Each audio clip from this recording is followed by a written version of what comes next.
প্রশাসন আর ক্ষমতার নাকের ডগায় এভাবেই চলে প্রকাশ্যে চাঁদাবাজি। মহাসড়কের ফুটপাত থেকে শুরু করে আঞ্চলিক সড়কের সিএনজি, কোথাও রেহাই নেই চাঁদাবাজদের থাবা থেকে। সাধারণ চালক আর ফুটপাতের ক্ষুদ্র ব্যবসায়ীরা এখানে স্রেফ জিম্মি। সামনে থেকে যারা টাকা তোলে তারা দৃশ্যমান হলেও এই রমরমা বাণিজ্যের পেছনের রাঘব বোয়ালরা সবসময়ই থেকে যায় পর্দার আড়ালে।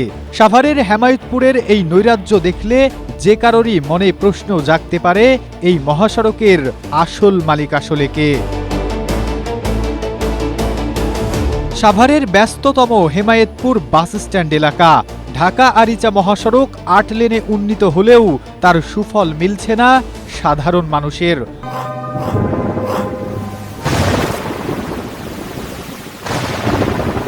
ফুটপাত ও মহাসড়কের একাংশ দখল করে অবৈধভাবে বসানো হয়েছে কয়েকশো ভ্রাম্যমাণ দোকান। ক্ষমতাসীন দলের নাম ভাঙিয়ে এবং স্থানীয় প্রশাসনকে ম্যানেজ করে একটি সংঘবদ্ধ চক্র এখান থেকে প্রতি মাসে হাতিয়ে নিচ্ছে প্রায় অর্ধ কোটি টাকা। হকাররা জানালেন চাঁদাবাজির ভয়ঙ্কর এক নেটওয়ার্কের কথা।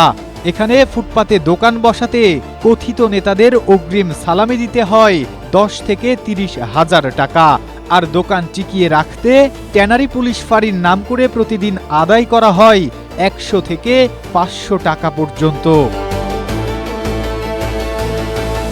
চাঁদাবাজির এই মহোৎসব শুধু ফুটপাতেই সীমাবদ্ধ নয়। ঢাকা মহাসড়ক ও হেমায়েতপুর সিংগাইর আঞ্চলিক সড়কে চলাচল করা সিএনজি এবং থ্রি হুইলার থেকেও প্রকাশ্যে তোলা হয় চাঁদা। প্রতিটি থ্রি হুইলারের আকার ভেদে দৈনিক চাঁদা দিতে হয় 20 থেকে 30 টাকা, আর প্রতি মাসে পুলিশ মাসহারা বাবদ কাটা হয় আরও 150 টাকা। চাঁদা না দিলে জোটে মারধর আর মহাসড়কে গাড়ি না চলতে দেওয়ার হুমকি। এখন তো 10 টাকা করে নিতেছে, আবার কিছুদিন পর আবার আরো বাড়বে, 20 টাকা করে নিতে না দিলে ওই যে গাড়ি বাইরে ভাঙচুর করে। প্রকাশ্যে চলা এই চাঁদাবাজির মহোৎসবের বিষয়ে জানতে চাইলে ক্যামেরার সামনে কথা বলতে রাজি হননি ট্যানারি পুলিশ ফাঁড়ির ইনচার্জ মহব্বত কবির। তবে মুঠোফোনে তার কণ্ঠে মিলল চরম উদাসীনতা ও দায় এড়ানোর সুর। এটা আমাদের তত্ত্বাবধানে কিছু নাই, এখানে জনপ্রতিনিধি আছে, প্রশাসন আছে, সবাই দেখতেছে যে ঘুরতেছে, ঠিক আছে। আমরা তো পদক্ষেপ নেই। আমরা দেখার সব কি সুযোগ আছে বলেন?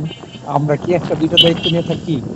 আইন শৃঙ্খলা রক্ষায় নিয়োজিত পুলিশের যোগ সাজশে এমন চাঁদাবাজি হলে সাভারের এই জনবহুল মহাসড়ক ও ফুটপাত কি কোনোদিন দখলমুক্ত হবে, সেটি প্রশ্ন সাধারণ মানুষের।